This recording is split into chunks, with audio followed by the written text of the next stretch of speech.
Devyn Morgan here from CPC Physical Therapy.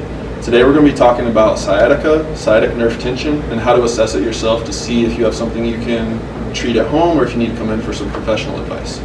So I'm going to show you how to pull your sciatic nerve tight first to look for some exacerbation in your spine. So I'm going to do everything from the side so you guys can see how I'm moving my body here. Something that you can do to see if your sciatic nerve has undue tension on it is use your body to pull the nerve tight. So the first thing I would have someone do is extend their knee, pull it all the way straight, pull their foot back, and then from that point, if you haven't felt anything from your butt all the way down to your heel, something pull tight like a stretch, at that point I'll have you lean forward a little bit and bow down, touch your head to your chest. If you feel it pull a little tighter down your leg, that means you do have sciatic nerve tension. One thing you can try to do to relieve the sciatica and see if it's coming from somewhere else in your leg other than from your back like it usually is called sciatic nerve glides or flossing. I'm going to show you how to do that today. So for a sciatic nerve glide, we want the nerve to move underneath all passive structures in the leg without being pulled tight, because if you pull a sciatic nerve really tight when it's inflamed, it'll be painful for you. So I'll put you in the position where your leg is tight, knee is extended, foot's pulled back, but instead of leaning forward and tensioning the nerve, you're going to lean the other way. So if your leg's fully extended and your foot's pulled back, tilt your head back while you're sitting upright, and this won't put any extra tension on your nerve. But then if you coordinate those movements to go together, you can have the nerve glide underneath passive structures in your legs.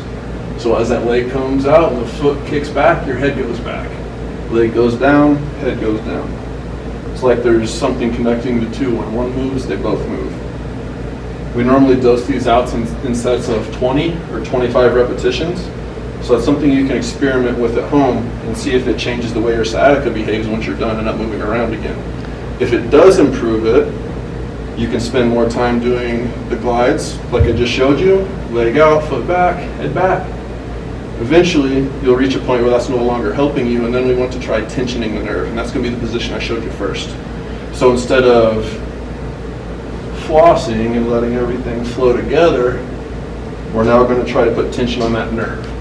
Now when we do this, it's going to be a little bit more uncomfortable, so be prepared for that. That's leg out, foot back, head down. And then we'll do the opposite, leg down, head back, just like this. And now this would be a tensioner for your sciatic nerve. You would do this after the flossing or the gliding if it is effective. If at any point in doing these, your sciatica gets worse or you start to develop some back pain, it's usually a sign that your sciatic impingement is coming in your spine, and neither of these are going to be very effective in reducing what you have until you reposition what's putting pressure on your sciatic nerve in your spine. If that happens to you and you need assistance with a professional in our clinic, call 303-GOT-PAIN.